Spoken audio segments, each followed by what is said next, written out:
Picture it, you or a loved one get a phone call from the Social Security Administration. They inform you that you've just inadvertently broken a law and that a warrant for your arrest has been issued.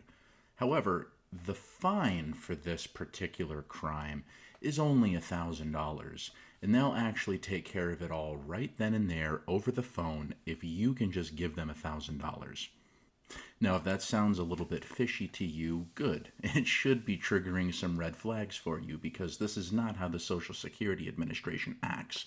However, it is an impersonation scam that impacts thousands of elderly people in America every single month and costs them tens upon tens of millions of dollars a year. So how does the scam work, and how do you and your loved ones protect yourself from it? Well, that's what we're going to be talking about here today.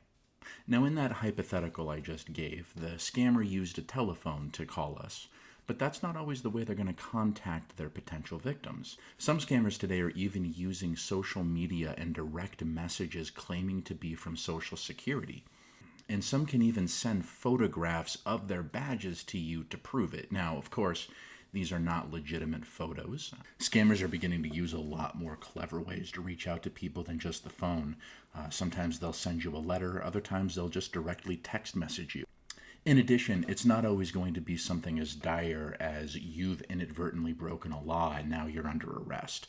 Sometimes it's the exact opposite. Sometimes a person claiming to be from the Social Security Administration will come in and tell you, hey, we can give you an increase in benefits. All you have to do is pay a small one-time processing fee.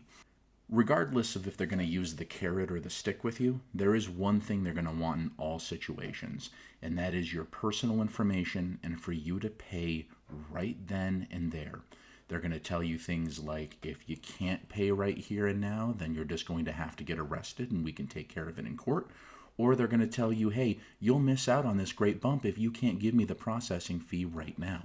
In short, if somebody's asking you for money right then and there, it's very, very likely that it's a scam, especially if it's from a government organization. One common hallmark of a scam like this is that they're going to ask you to pay them in gift cards. Now, once you put money on a gift card and give that gift card serial number to the person over the phone, your money's gone, and there's no way to get it back. Scammers use gift cards because they're very hard to trace. So how do you and your elderly loved ones protect yourselves from this type of scam?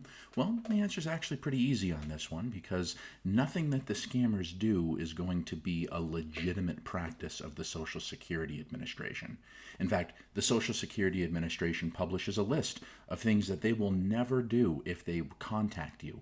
And so you'll know that if somebody claiming to be from a government organization is contacting you and you're seeing these red flags, they're very, very likely not from the government organization they claim to be from. Look, these scams use the complexity of Social Security and people's willingness to do the right thing to steal money from people who are often living on a fixed budget. And many of the victims are too ashamed to talk about it after the incident. So it's important to remember that people don't fall for these scams because the people themselves are dumb.